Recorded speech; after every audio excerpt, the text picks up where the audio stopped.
scooter, it's like driving on a Sunday. You drive up to the red light, goes green, you go to the next one.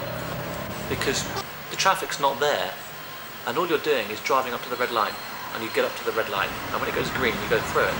Whereas you drive your car in a rush hour, or during a weekday, you're in the traffic, you can see the red light, it goes green, and nothing happens. If you've got a scooter in London, you've had one for years, you just can't envisage life without it. I'd say 90% of all scooter purchasers own cars. They're either using their car or the transport system in London to get to work and back, and giving that up and using the scooter, they're actually identifying that it's the way to get around. Why do you think that is? It takes half the time, and it's convenient and quick, and time is very important to these guys.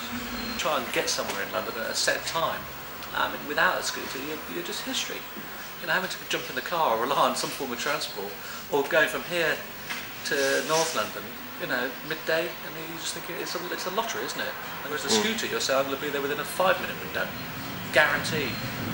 125 with your L plates on, get insurance, helmet, lock, gloves. I'd probably say about just under £3 grand.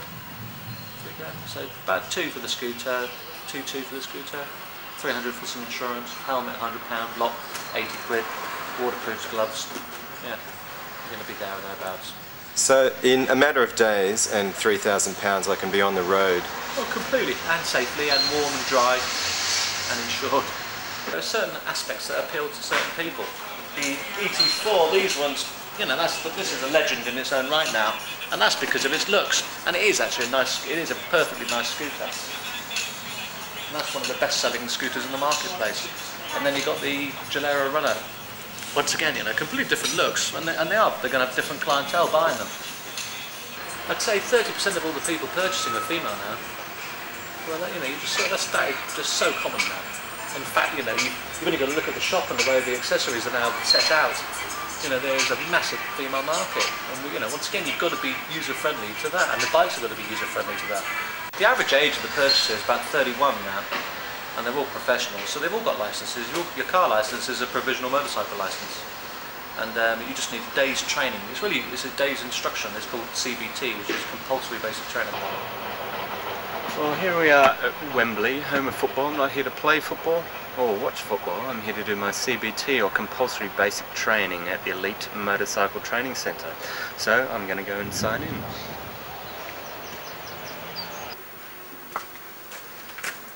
Who we are short opening. Okay, we just have to check that your eyesight's of the required legal standard. God, this is challenging. I haven't done this for a From anywhere behind this line, just read the yellow number plate for me, please. Right. LK51 NOB. That's fine. That's Oh, NOB, not NOB. The only test today, and you've just passed. Fantastic.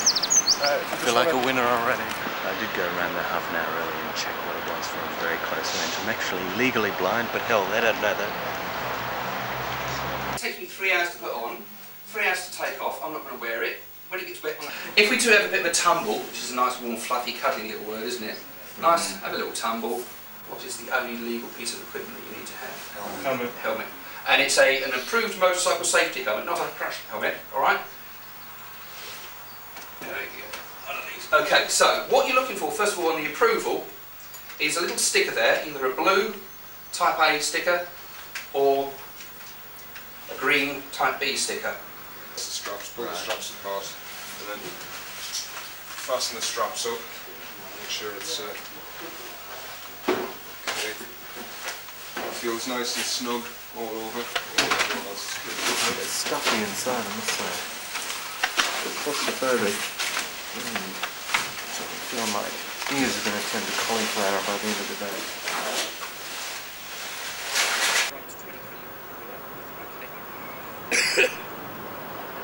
We'll pick a bike, because they're all the same colour, guys. Doesn't matter.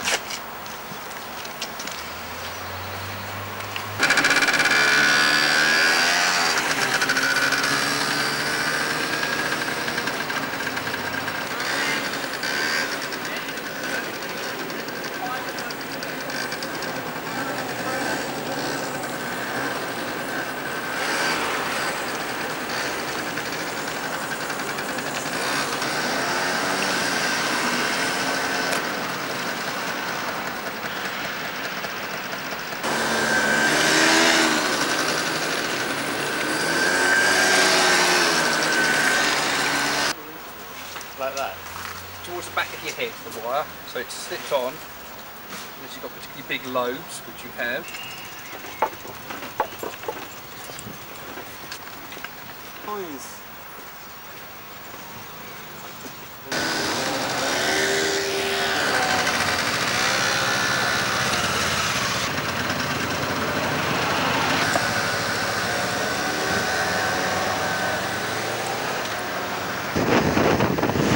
Watch that Audi TT, especially as he's pulling out right on the other side of a bus.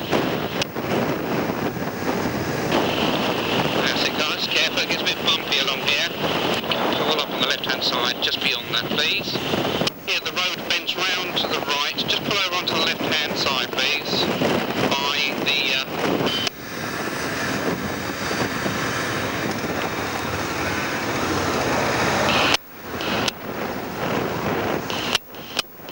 Okay guys, if you'd like to go over to the gate, turn your bikes off and push them through to the hut please.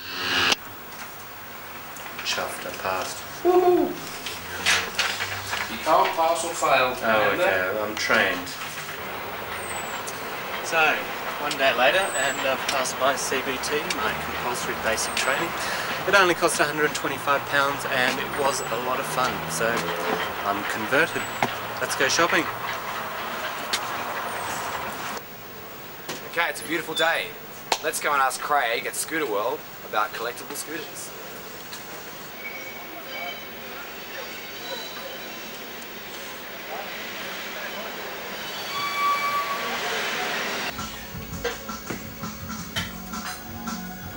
Right on. Craig, Yeah, hi. how you going? Yeah, good, thanks. Good. Collectible scooters, huh? Show us around. Yeah, sure, come along. Why would someone pick a collectible scooter over any other type of scooter? Why? Well, you got lots of pluses really. There's value. I mean, you got an investment. You got a bike that's going to every year is going to be worth more money. You know, so eventually, if you go out of the scooter mode or something like that, you want to sell it, you'll get your money back at the minimum, and you'll get more money back. So they're going up in value every year. Yeah. And you got there's other things like they're cheap to maintain. They're not as theft prone. You know, like if you buy a modern bike, you've got that. They've always got the theft problem with modern bikes. Because they're just not appreciated by thieves. From a resale point of view, from parts, bikes, restamped, etc. There's just no market in a stolen old bike.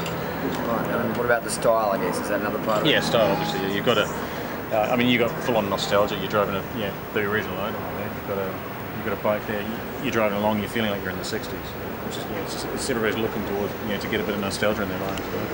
So what's this one? This is a Vespa? Yeah, it's a Lambretta. Yeah, you got one that's right.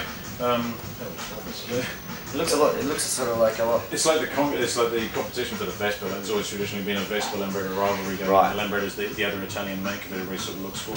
The Lambretta's always had a bit more of a cult following in England. Right. Okay. From the modern days. Yeah. Right. Ideally in the '60s you had the Essex General Lambretta.